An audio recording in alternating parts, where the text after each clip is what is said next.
So this is a regular client that we look after. Last time we were here, we took care of those black glazed terracotta tiles, which are always a little bit tricky, but they've been taken care of. There's also a whole bunch of solar panels that were cleaned last time, and they look like they have held up well. We might just give them a little bit of a tidy up just to make sure that there's nothing snuck back onto them.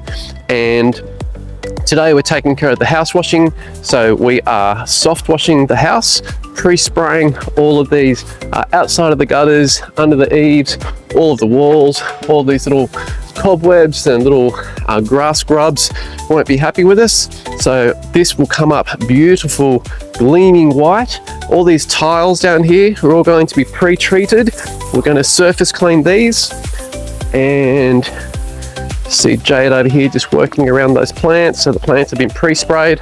After we've treated the house, we post-spray them and rinse them all off. And then around the back here, a little bit of furniture that we've had to tarp up.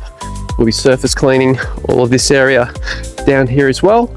And we will then clean all the glass using our water-fed pole system, our filtered water system. And that should come up absolutely beautiful and have this property ready for summer. If you need a quote, go to housewashingheroes.com. Be happy to help. Bye.